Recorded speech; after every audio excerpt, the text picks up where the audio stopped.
Hello दोस्तों, आप लोगों का स्वागत है H2O स्टडी चैनल में। देखिए, आज हम लोग अभी पढ़ेंगे क्लास 11th का मैथ।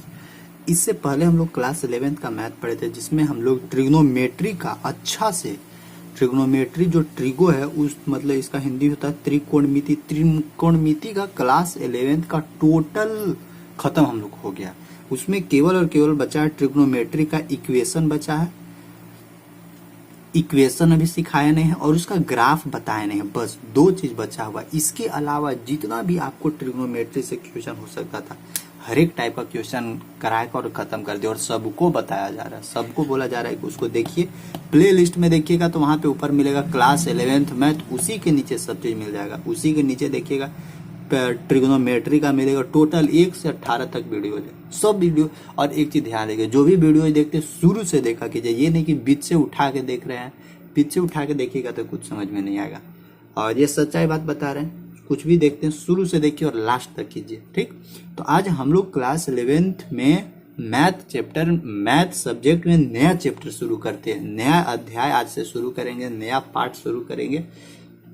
तो पिछले अध्याय जो नहीं देख पाए वो देखिए, प्ले लिस्ट में सारा बताया हुआ, अच्छा कॉन्सेप्ट के साथ बताया हुआ है, मजा आएगा एकदम। देखिए, तो जो क्वेश्चन अभी सॉल्यूशन नहीं हो रहा वो हमेशा सॉल्यूशन होने लगेगा जब वीडियो देखिएगा तो। लेकिन हाँ, एक शर्त है कि अच्छा से वीडियो देखना, और जो भी वीडियो देखिए उसका नोट्स प्रॉपर तरीका से बनाइए। नोट्स बनाने से आप लोगों को बहुत बेनिफिट होगा। तो आज हम लोग स्टार्ट करेंगे कोऑर्डिनेट जियोमेट्री। कोऑर्डिनेट जियोमेट्री में देखिए हम लोग को पढ़ना क्या, कोऑर्डिनेट जियोमेट्री। कोऑर्डिनेट जियोमेट्री मतलब होता है निर्देशांक ज्यामिति। क्या होता है? निर्देशांक ज्यामिति। ये देखिए, ये किसके किसके लिए काम देगा। अभी ये आप लोग को अभी जैसे अगर मान लीजिए कि एग्जाम दीजिएगा, 11th का एग्जाम दीजिएगा, तो वहां तो आप लोग को ये काम देगा ही काम देगा, वो इसके लिए तो मस्ट है। प्लस में अगर आप पॉलिटेक्निक का एग्जाम देना चाहते हैं तो उसमें आपको एडवांस लेवल का क्वेश्चन अगर पूछ दे तो एडवांस लेवल का क्वेश्चन यहाँ पे कवर हो जाएगा। नहीं तो उसका स्पेशल सिलेबस कवर कराया हुआ है, उसका अलग प्लेलिस्ट है, वहां से भी देख सकते हैं। या और आगे मान लीजिए जेई का एग्जाम देना चाहते हैं, जेई मेंस का एग्जाम देना चाहते हैं आईआईटी के लिए, उन लोग उसमें भी कोऑर्डिनेट जियोमेट्री से अच्छा खासा क्वेश्चन पूछेगा। तो उसके लिए भी आप लोगों को बेसिक चीज यहीं से मिलेगा। क्योंकि देखिए, जब तक बेसिक नहीं कवर कीजिएगा ना, तब तक कुछ नहीं हो पाएगा, समझे। और जब 12th में जाइएगा ना, तो 12th में यही चीज मिलेगा। और अगर यहाँ पे बेसिक अगर आपका कवर रहेगा तो 12th में आपको और आसान हो जाएगा। तो इसीलिए बेसिक 11th बेसिक है, उसको सब लोग पढ़िए। और आज हम आप लोगों को कोऑर्डिनेट देखिए, सबसे पहले बता देते हैं कोऑर्डिनेट ज्योमेट्री निर्देशांक ज्यामिति में हम लोग को क्या क्या पढ़ना है। सबसे पहले पढ़ना है स्ट्रेट लाइन। स्ट्रेट लाइन मतलब कि सरल रेखा के बारे में पढ़ना है। क्या? सरल रेखा के बारे में सबसे पहले हम लोग पढ़ेंगे। फिर हम लोग क्या पढ़ेंगे? स्ट्रेट लाइन के बाद सर्कल पढ़ेंगे, CIRCL, सर्कल। सर्कल मतलब वृत्त पढ़ेंगे। ये सब का इक्वेशन देखेंगे कि स्ट्रेट लाइन का इक्वेशन क्या होता है, सर्कल रहेगा तो सर्कल का इक्वेशन क्या होगा। अगर इसका कुछ हम लोग को सेंटर निकालना है, सरकमफ्रेंस निकालना है, डायमीटर निकालना है, तो वो सब हम लोग यहाँ से सीखेंगे। स्ट्रेट लाइन हम लोग कैसे पता करेंगे कि अगर मान लीजिए दो लाइन एक दूसरे के साथ क्रॉस कर रहा है, स्ट्रेट मतलब इंटरसेक्ट कर रहा है, तो इसका इक्वेशन कैसे बनाएंगे। ये सब सारा चीज हम लोग स्ट्रेट लाइन में पढ़ेंगे। इसके बाद हम लोग को इलिप्स मिलेगा, फिर मिलेगा हम लोग को पाराबोला मिलेगा, फिर हम लोग को मिलेगा हाइपरबोला मिलेगा। तो ये सब सारा फिगर हम लोग इसी में पढ़ेंगे, कोऑर्डिनेट जियोमेट्री में। तो इसके लिए थोड़ा सा समय देना होगा, और है आप लोग का लंबा चैप्टर है, इसीलिए इसको थोड़ा धीरे धीरे करके इसको खत्म करेंगे। तो आज हम लोग बेसिक चीज पढ़ेंगे ना, कोऑर्डिनेट जियोमेट्री का यही हम लोग का सिलेबस है। तो इसमें आज हम लोग बेसिक चीज पढ़ेंगे। बेसिक चीज में जो आप लोग पीछे पढ़ के रखे हैं उसी के बारे में थोड़ा सा हम आप लोग को रिवाइज करवा दे रहे। जैसे देखिए, कोऑर्डिनेट जियोमेट्री। कोऑर्डिनेट जियोमेट्री में हम लोग को केवल और केवल पॉइंट और डिस्टेंस के बारे में पढ़ना नहीं है। पॉइंट और डिस्टेंस मतलब कि बिंदु और दूरी के बारे में नहीं, इसमें हम लोग को स्ट्रेट लाइन के बारे में पढ़ना। स्ट्रेट लाइन, ST जहां लिखेंगे उसको स्ट्रेट लाइन समझना। स्ट्रेट लाइन मतलब कि सीधा रेखा, सरल रेखा, सीधा रेखा के बारे में पढ़ना। इसमें जैसे देखिए क्या हम लोग को इसमें जनरली मिलता है। खासकर अगर मान लीजिए कोई भी एक कार्टेशियन दिया हुआ है, कोई भी एक निर्देश मतलब ये दिया हुआ है, कोऑर्डिनेट दिया हुआ है, इसमें देखिए इसमें एक पॉइंट यहाँ पे दिया हुआ है, इसका भी कुछ अपना पॉइंट होगा, इसका मान लेते हैं कि यहाँ से x1 है और इधर से ये क्या है y1 है, मतलब इसका कोऑर्डिनेट क्या हो जाएगा x1 और y1, x1 और y1, ये सब बेसिक पढ़ाया हुआ है, बताया हुआ है। और मान लीजिए कि अगर ये एक पॉइंट A था और एक पॉइंट इधर था B, इसका भी कुछ कोऑर्डिनेट आप लोगों को दिया हुआ है, क्या है x2 और y2 दिया हुआ है, और बोलेगा कि इस दोनों के बीच का डिस्टेंस, यानी इस दोनों के बीच का ये जो स्ट्रेट लाइन है, इस स्ट्रेट लाइन का डिस्टेंस निकाल के बताइए।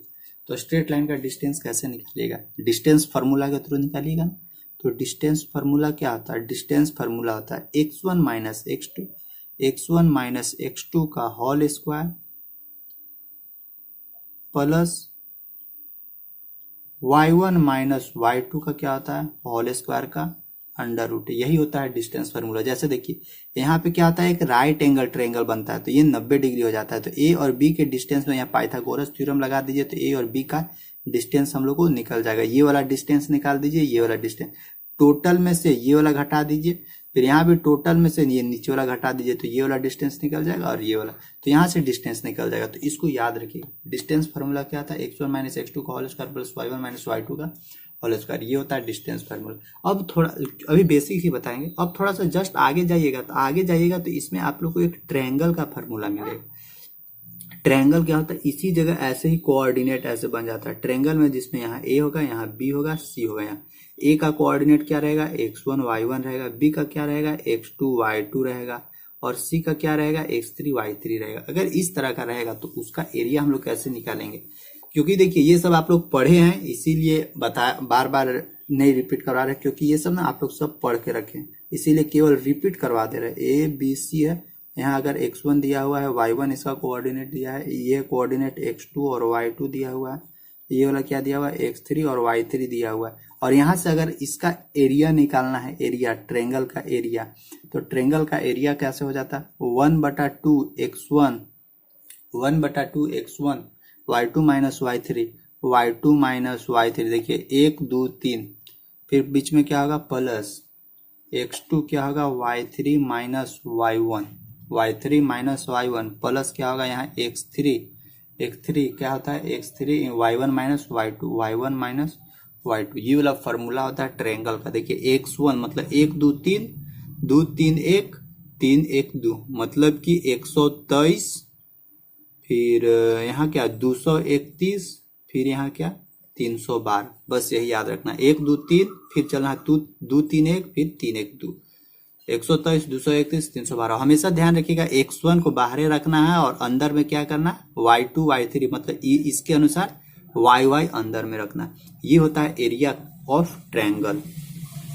एरिया ऑफ ट्रायंगल अगर कोऑर्डिनेट फॉर्म में दिया हुआ है तो एरिया ऑफ ट्रायंगल हम लोग यहाँ से निकाल सकते हैं। और एक चीज ध्यान रखिएगा, जहां पे भी एरिया ऑफ ट्रायंगल, एरिया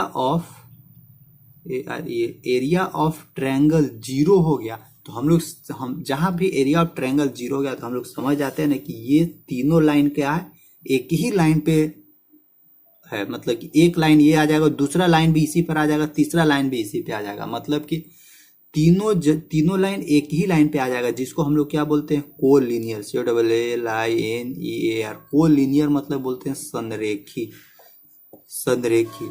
तो वो कहता है अगर जैसे ही एरिया ऑफ ट्रायंगल जीरो हो गया तो वो लाइन क्या हो जाता है कोलिनियर। और अगर कहीं कहीं आप लोग को मेंशन कर दिया जाए कि फाइंड द वैल्यू ऑफ के, मतलब कि तीनों में से कोई एक को अननोन कर दिया जाए और बोलेगा कि उस के का वैल्यू निकालिए, जबकि बोल देगा कि एरिया ऑफ ट्रायंगल या एरिया या जो भी ट्रायंगल है वो एक तरह का क्या है कोलिनियर है, तो वहां से फिर आप लोग को निकाल कैसे कीजिएगा, ऐसे ही निकालिएगा। तो यहाँ से आप लोग ध्यान रखिएगा, जहां पे भी कोलिनियर का बात करें, कोलिनियर का बात जहां पे भी करें, वहां पे एरिया ऑफ ट्रायंगल क्या हो जाता है जीरो हो जाता है। इसको सबको गौर कीजिएगा, जहां पे भी कोलिनियर के बात करें, ट्रायंगल में कोलिनियर का बात करें, तो तुरंत आप लोग को एरिया ऑफ ट्रायंगल जीरो से सीधे इसको इक्वेट करना है, और इक्वेट करके जो भी इसमें एक अननोन वैल्यू रहेगा उस अननोन वैल्यू को आराम से यहाँ से निकाल सकते हैं। तो आप लोग क्या क्या पढ़े, एक डिस्टेंस फार्मूला बता दिए, एक ट्रायंगल का फार्मूला बता दिए, एक और आप लोग पढ़े होंगे, एक और आप लोग सेक्शन फार्मूला पढ़े होंगे। सेक्शन फार्मूला कहने का मतलब कि ये एक कोई लाइन रहता है, स्ट्रेट लाइन रहता है, जिसका यहाँ पे एक ए पॉइंट रहता है, यहाँ पे बी पॉइंट रहता है। इस ए का कोऑर्डिनेट x1 और y1 रहता है, इसका कोऑर्डिनेट क्या x2 और y2 रहता है। बीच में क्या दिया हुआ है, एक कोई पॉइंट दिया हुआ है। इस पॉइंट मतलब बीच में एक कोई पॉइंट है, वो पॉइंट इस रेखा को दो बराबर बराबर भागों में बांटता है, यानी कितना m/n के रेशियो में, या m1 रेशियो m2 के रेशियो में क्या करता है, बांटता है इसको। और इस तब जब m1 रेशियो m2 के रेशियो में बांटेगा तो इस पॉइंट का कोऑर्डिनेट क्या होता है, इस पॉइंट का कोऑर्डिनेट xy हो जाता है। तो वही बोलता है कि xy का वैल्यू फाइंड आउट कीजिए। तो x बराबर अगर हम लोग को यहाँ से निकालना रहेगा तो कैसे निकालते हैं, m1 into x2 plus m2 into x1 बटा नीचे क्या होता है m1 प्लस m2, ये निकलता है x। और y कैसे निकलता है, y m1 इंटू y1, मतलब ये m1 और ये m1 इंटू y2, यानी अगर 1 रहेगा तो यहाँ 2 लिखेंगे, m1 into y2 plus m2 into y1 बटा नीचे क्या होगा m1 प्लस m2। ये वाला फार्मूला के थ्रू हम लोग ये निकाल देते हैं क्या कि इस लाइन को जो दो बराबर बराबर भागों में बांट रहा है m1 रेशियो m2 के टर्म में, उस पॉइंट का कोऑर्डिनेट हम लोग कैसे निकालेंगे, x और y, इस फार्मूला के थ्रू निकाल सकते हैं। नोट डाउन कीजिएगा, ये सब आज नहीं, ये सब हमेशा हमेशा के लिए काम देगा। कॉपी में नोट डाउन कर लीजिएगा ये सब, समझे।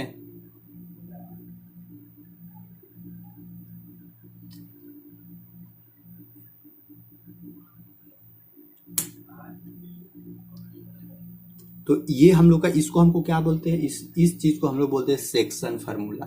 सेक्शन फार्मूला का मतलब यही है कि कोई भी एक लाइन है, उस लाइन को दो पार्ट में सेक्शन कर दे रहा है, दो पार्ट में डिवाइड कर दे रहा है, दो पार्ट में बांट दे रहा है, उसी को हम लोग बोलते हैं सेक्शन फार्मूला। अब देखिए, आज तो सब बेसिक चीज होगा, फिर कल से आप लोग को एकदम अच्छा खासा वाला, थोड़ा पावरफुल वाला मिलेगा क्वेश्चन। तो देखिए, ये तो हम लोग को सेक्शन फार्मूला। अब इसी में से देखिए कुछ क्वेश्चन आप लोग को यहाँ से कैसे कैसे पूछेगा, सो देखिए किस टाइप से क्वेश्चन पूछेगा। सबसे बेसिक चीज से एकदम स्टार्ट करेंगे। सबसे पहले दे देगा कि दो पॉइंट है, उस पॉइंट के बीच का डिस्टेंस निकालिए। जैसे एक पॉइंट का कोऑर्डिनेट दे दिया है 2 -3 दे दिया है, और बी पॉइंट का कोऑर्डिनेट दे दिया है क्या, -6 और 3 दे दिया है। और बोला है कि ये एक स्ट्रेट लाइन है और इसी दोनों के बीच का डिस्टेंस निकाल के बताना है। तो दोनों के बीच का डिस्टेंस कैसे निकालेगा, जस्ट अभी ही बताए थे कि आप लोग को डिस्टेंस फार्मूला बताए थे। डिस्टेंस फार्मूला के थ्रू आप इस दोनों के बीच का डिस्टेंस आराम से निकाल सकते हैं। डिस्टेंस फार्मूला अभी ही बताया क्या होता है, इस दोनों के बीच का डिस्टेंस को AB ही बोलेंगे। AB क्या होता है, x1 माइनस x2 का whole square plus y1 minus y2 का होल स्क्वायर का अंडर रूट होता है। ये होता है डिस्टेंस फार्मूला। जिनको जिनको याद नहीं होगा वो याद कर लीजिएगा, जिनको जिनको याद होगा उन लोग कॉपी में अपना नोट डाउन कर लीजिएगा ताकि भूले नहीं। तो इसको क्या मानते हैं, x1, इसको मानते हैं y1, फिर इधर क्या होता है x2 और इधर क्या होता है y2। स्टार्टिंग x1 से करते हैं और खत्म कहाँ करते हैं, y1 तक। स्टार्टिंग x2 से करेंगे और खत्म करेंगे y2 तक। यानी शुरू x को प्रीफरेंस दिया जाता है, फिर y को लिखा जाता है। यहाँ देखिए x1 कितना है, x1 यहाँ 2 है, x2 यहाँ पे कितना है -6 है। तो देखिए यहाँ पहले से माइनस है और यहाँ -6 है, तो माइनस माइनस क्या हो जाएगा, +6 का स्क्वायर हो जाएगा। प्लस y1 यहाँ पे कितना है, देखिए -3, y2 कितना है यहाँ पे -3, तो यहाँ भी क्या हो जाएगा y2, यहाँ प्लस है, यहाँ माइनस है, तो -3 का क्या हो जाएगा होल स्क्वायर। अब इसको फिर से अंडर रूट दे देते, देखिए 6 2 8 के स्क्वायर 8 64 प्लस 3 और 3 कितना 6, माइनस में 6 है, -6 का क्या हो जाएगा होल स्क्वायर, तो 6 6 36, ये सीधे प्लस में आ जाएगा। फिर देखिए 6 4 10, 6 3 9 1 10, यानी 100। इस 100 को तोड़ेंगे तो क्या हो जाएगा 10। और यहाँ देखिए डिस्टेंस है, तो डिस्टेंस का क्या लिखेंगे, का 10 मीटर लिखेंगे, क्योंकि डिस्टेंस का कुछ यूनिट लिखना होगा। तो नहीं, मीटर नहीं लिखना है, यहाँ पे क्या लिखना है, क्योंकि यहाँ नहीं ना बोला हुआ कि A इतना है B इतना है। तो हमेशा ध्यान रखिएगा, यहाँ पे जो भी इसका यूनिट लिखना है इधर, तो हमेशा लिखिएगा कि AB बराबर क्या 10 यूनिट्स। और अगर एरिया में दिया हुआ रहेगा एरिया में, तो वहां पे metre square, centimetre square, kilometre square नहीं लिखना, क्या लिखना है यूनिट स्क्वायर या स्क्वायर यूनिट। मान लीजिए 35 स्क्वायर यूनिट आया, 35 वर्ग इकाई आया, तो 35 अगर 35 एरिया है तो 35 स्क्वायर यूनिट लिखना है वहां पे, ठीक ना। तो इस तरह से आप लोग डिस्टेंस फार्मूला तो समझ गए होंगे, और जो नहीं अभी तक सीखे होंगे उन लोग भी आज सीख लिए होंगे डिस्टेंस फार्मूला कैसे हम लोग निकालते हैं। अब इसी में से ना आप लोग को कभी कभी पूछता है डिस्टेंस फार्मूला का हेल्प के थ्रू ही आप लोग को पूछता है कि ज्योमेट्री में पूछता है कि कौन सा जियोमेट्री स्क्वायर है।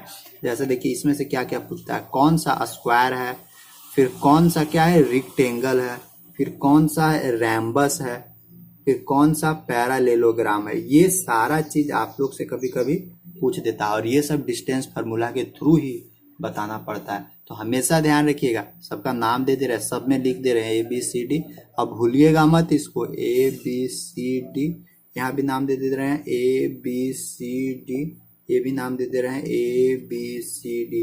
देखिए ये क्या है, ये है स्क्वायर है, स्क्वायर मतलब होता है वर्ग, है वर्ग। और ये क्या है, ये है आपका रेक्टेंगल, रेक्टेंगल मतलब कि आयत है, ठीक। और ये है आपका पैरालेलोग्राम, पैरालेलोग्राम मतलब होता है समांतर चतुर्भुज। ये वाला क्या है रैम्बस, रैम्बस मतलब होता है सम चतुर्भुज। अब इसको हमको कोऑर्डिनेट ज्योमेट्री की हेल्प से बताना है कि ये सच में स्क्वायर है, सच में रेक्टेंगल है, सच में पैरालेलोग्राम है, या ये सच में रैम्बस है। तो इसके लिए क्या करना है, सबसे पहले इसका डिस्टेंस निकाल के देखिए चारों का। अगर फर्स्ट कंडीशन स्क्वायर होने का कंडीशन क्या है, चारों साइड, फोर साइड क्या होना चाहिए, इक्वल होना चाहिए। और जैसे ही फोर साइड इक्वल होना चाहिए, और इसका डायगोनल यानी ये जो डायगोनल है, ये जो डायगोनल है यानी कर्ण है, वो भी क्या होना चाहिए, बराबर होना चाहिए। जहां पे चारों साइड बराबर और इसका डायगोनल बराबर हो गया तो समझिए कि वो क्या है, वो एक स्क्वायर है। समझे ना, चारों साइड इक्वल और डायगोनल दोनों इक्वल, दोनों विकर्ण इक्वल, तो उसको हम लोग स्क्वायर बोलेंगे। और रेक्टेंगल में आइए, रेक्टेंगल में क्या होता है कि आमने सामने वाला का साइड क्या होना चाहिए, आमने आमने सामने आमने सामने आमने सामने वाला केवल साइड इक्वल होना चाहिए। अगर आमने सामने वाला साइड इक्वल हो गया, और दूसरा कंडीशन क्या कि इसका डायगोनल इक्वल होना चाहिए। अगर आमने सामने वाला साइड इक्वल और डायगोनल इक्वल हो गया तो हम लोग उसको बोल सकते हैं कि वो क्या है, वो एक रेक्टेंगल है। अब इसमें आते हैं पैरालेलोग्राम। देखिए पैरालेलोग्राम में क्या बोलता है कि केवल और केवल आमने सामने वाला भुजा बराबर होना चाहिए।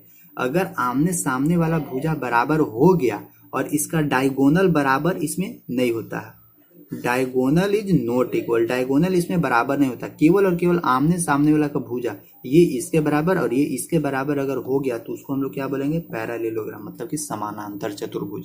समानांतर चतुर्भुज में क्या होता है, आमने सामने का साइड इक्वल होता है। और अगर रैम्बस दिया हुआ है तो रैम्बस में क्या है कि चारों साइड इक्वल होना चाहिए, केवल और केवल चारों साइड इक्वल होना चाहिए। इसका डायगोनल इज नॉट इक्वल, इसमें भी डायगोनल बराबर नहीं होता है। तो वैसा फिगर को क्या बोलेंगे हम लोग कि वो रैम्बस है, मतलब कि समचतुर्भुज है। तो देखिए स्क्वायर में क्या होता है, चारों साइड इक्वल होता है और दोनों डायगोनल इक्वल होता है। लेकिन रैम्बस में क्या होता है, चारों साइड इक्वल होता है लेकिन उसका डायगोनल इक्वल नहीं होता। तो इस दोनों में फर्क समझ गए। आयत रेक्टेंगल में क्या होता है कि आमने सामने वाला साइड इक्वल होता है और इसका डायगोनल भी इक्वल होता है। लेकिन पैरालेलोग्राम में क्या है कि आमने सामने का साइड केवल इक्वल होता है लेकिन इसका डायगोनल इक्वल नहीं होता है। तो इसके थ्रू आप लोग निकाल सकते हैं कि कौन सा फिगर, क्यों इसमें कोऑर्डिनेट आप लोग को दिया हुआ रहेगा कि चारों का कोऑर्डिनेट दिया हुआ रहेगा और बोलेगा कि अब इसमें से आपको निकाल के बताइए कि कौन सा फिगर रेक्टेंगल है, स्क्वायर है, रैम्बस है या पैरालेलोग्राम है, किस चीज का कोऑर्डिनेट हम लोग को दिया हुआ है, ठीक ना। तो इसका क्वेश्चन हम आप ही लोग को दे देते हैं, आप लोग एक बार सॉल्यूशन करके हमको बताइएगा कि ये किस चीज का फिगर है। जैसे देखिए 4 गो वर्टेक्सेस दिया हुआ, मतलब वर्टेक्स ए दिया हुआ, ए का ए मतलब शीर्ष, जो ये वर्टेक्स होता है ना, इस कोनवा को हम लोग बोलते हैं वर्टेक्स, वर्टेक्स मतलब शीर्ष। तो ए का कोऑर्डिनेट दिया हुआ है आप लोग को 0 और 5, 0 और 5 दिया हुआ है कोऑर्डिनेट। बी का कोऑर्डिनेट दिया हुआ है -2 और -2 दिया हुआ है। फिर सी का कोऑर्डिनेट दिया हुआ है आप लोगों को 5 और 0 दिया हुआ है, 5 और 0। और डी का कोऑर्डिनेट आप लोगों को दिया हुआ है क्या, 7 और 7 बताना, 7 और 7 दिया हुआ है। तो आप लोग को बताना है कि ये जो चारों कोऑर्डिनेट, ये कोई भी स्क्वायर, कोई भी फिगर, इस फिगर का कोई भी चारों कोऑर्डिनेट का, चारों वर्टेक्स का कोऑर्डिनेट यानी चारों शीर्ष का निर्देशांक दिया हुआ है। तो आप लोग को बताना है कि ये किस प्रकार का फिगर है, किस प्रकार का फिगर है, मतलब कि रेक्टेंगल मतलब आयत है, स्क्वायर वर्ग है, पैरेललोग्राम समांतर चतुर्भुज है, या रैम्बस सम चतुर्भुज है, किस चीज का कोऑर्डिनेट ये दिया हुआ है ये आप लोग को बताना है। और डिस्टेंस फार्मूला के हेल्प से क्या करना है, पहले इसका दूरी निकाल देना, इसका डिस्टेंस निकाल देना, इधर वाला इसका डिस्टेंस निकाल देना, इधर इसका डिस्टेंस निकाल देना। जब देखते हैं कि सब अगर साइड इक्वल हो रहा है तो फिर देखते हैं कि अगर आमने सामने वाला इक्वल हो रहा है तो फिर इसका डायगोनल निकाल के देखेंगे, और डायगोनल भी अगर इक्वल हो गया तो फिर जैसे पीछे कंडीशन बताएं उसके अनुसार आप यहाँ से बता सकते हैं,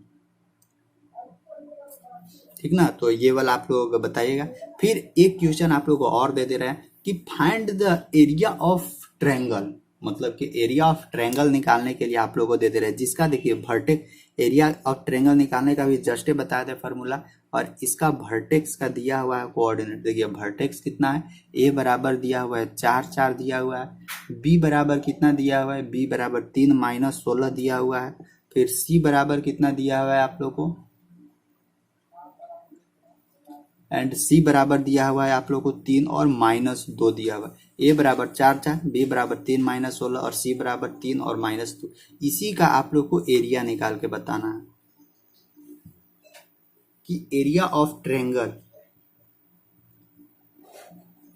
एरिया ऑफ ट्रायंगल क्या होता है।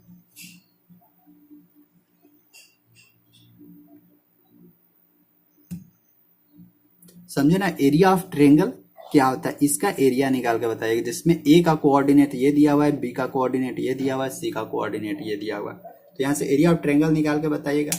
और एक और आप लोगों को दे रहा है कि अगर एरिया ऑफ ट्रायंगल मतलब कि दिया हुआ है कि वो कोलिनियर लाइन है, तो वहां पे जो अननोन वैल्यू है उस अननोन का वैल्यू हम लोग कैसे निकालते हैं, एक वो क्वेश्चन दे रहा है। और बस आज का क्लास यहीं पे खत्म करते हैं, लेकिन उसको आप लोग जरूर बताइएगा, तभी हमको पता चलेगा कि आप लोग ये पढ़ के रखे हैं या नहीं रखे हैं, समझे ना।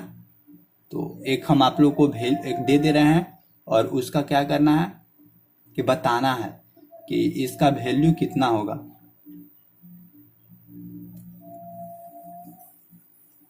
देखिए आप लोग को बोलता है कि फाइंड द वैल्यू ऑफ के for which the point A बराबर कितना दिया हुआ है, ए बराबर दिया हुआ है -2 और 3 दिया हुआ है, और बी बराबर कितना दिया हुआ है 1 और 2 दिया हुआ है, और सी बराबर क्या वैल्यू दिया हुआ है के और 0 दिया हुआ है। जैसे देखिए एक ट्रायंगल है, मतलब ट्रायंगल है जिसका ए का कोऑर्डिनेट 2 और -2 और 3 दिया हुआ है, बी दिया हुआ है 1 और 2 दिया हुआ है, और के और 0 दिया हुआ है सी।